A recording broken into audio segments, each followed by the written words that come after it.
Dans C'est mon choix sur Chérie 25, on a fait la connaissance de Maria Cristina. Maria Cristina, c'est une quadragénaire qui entretient une relation très particulière avec Claire. Claire qui a 20 ans.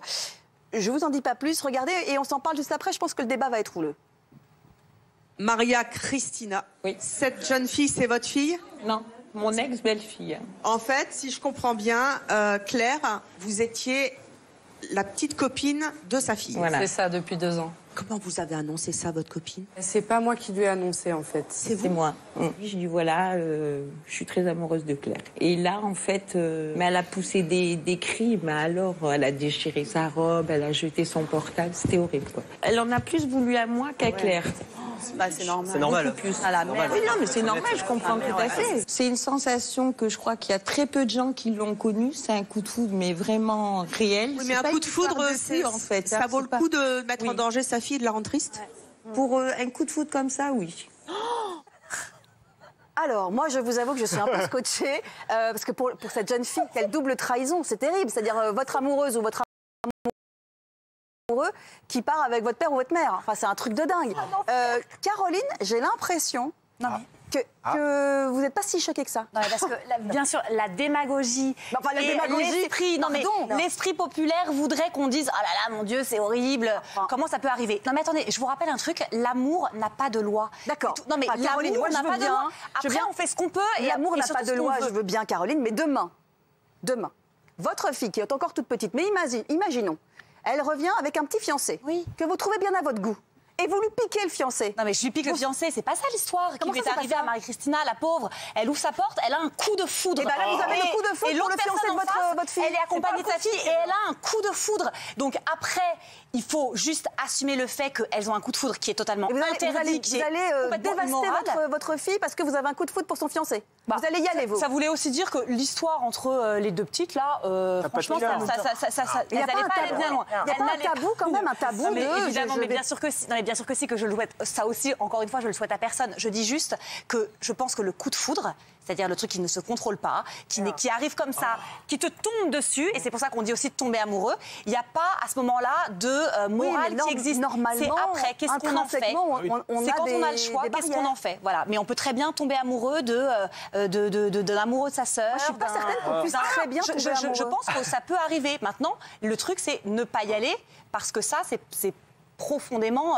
immoral. Mais le fait d'avoir un coup de foudre non, mais c'est même pas une question de morale, c'est parce que cool. Là, j'imagine cette jeune fille qui voit sa mère partir avec sa fiancée, c'est une sorte de double trahison. Là, pour le coup, on peut plus se fier ni à sa mère ni à son amour.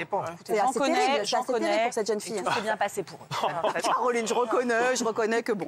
Damien, qu'est-ce que vous en pensez? Alors moi, je suis pas du tout d'accord avec toi. Moi, je n'ai pas vraiment le sens du partage. Admettons, demain, je suis invité à un dîner, je ramène une dinde bien grasse et appétissante. Je n'ai pas envie qu'on tape dedans. Je suis désolé.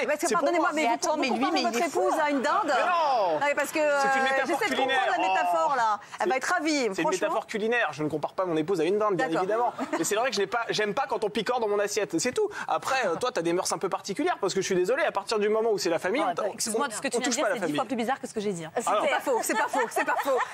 Non, mais ça veut dire que oui, mais si votre papa, par exemple, tombait amoureux de votre femme. Bah, je m'exile dans une tente en Mongolie. Je sais pas, mais je coupe les ponts avec tout le monde, quoi.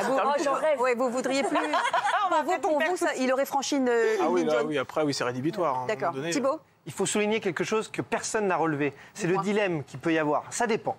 Parce qu'il y a deux choix, en fait. Ça dépend, mais oui. Si c'est votre père, si mon père, qui drague ma fiancée, là, il y a problème, il y a bagarre, il y a octogone.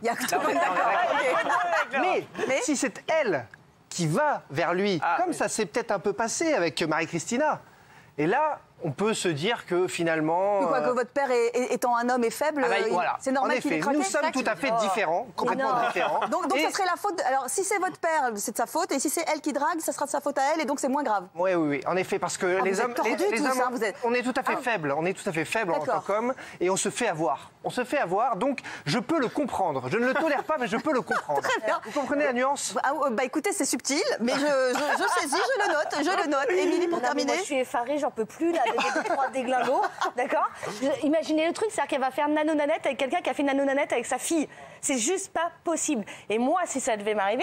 Transposons, parce que votre compagne, par exemple, elle irait avec votre maman. Écoutez-moi, si Noémie part avec ma mère, elle part, mais loin. Mais genre en Australie, parce qu'il vaut mieux pas que je la recroise. Et ma mère, et et Noémie. Ça veut dire que vous coupez les ponts avec tout le monde. Mais d'ailleurs, j'ai décidé que ma mère et Noémie ne se verraient plus. Ouais, au cas où. Ok, très bien. Bon, dites-nous, sortir avec son ex-gendre ou son ex-bru, est-ce que vous êtes choqué ou pas choqué? Vous êtes choqué à 68%, mais vous n'êtes quand même 32% à ne pas être choqué. Donc, il y a des gens qui sont plutôt du côté de Caroline, assez libres, en disant, après tout, l'amour n'a pas de limite. Les gens qui ont Carmen, comme Caroline. Je suis désolée. Je ne dirais pas ça de nos téléspectateurs, jamais. Non, mais jamais. la nuit des temps, il existe ce scénario. Où il y a pas mal d'hommes, peut-être pas mal d'hommes. Peut-être. Des faibles. Des comme faibles, moi. c'est ça. Bon, certains séduisent leurs beaux-parents, d'autres préfèrent leur faire peur.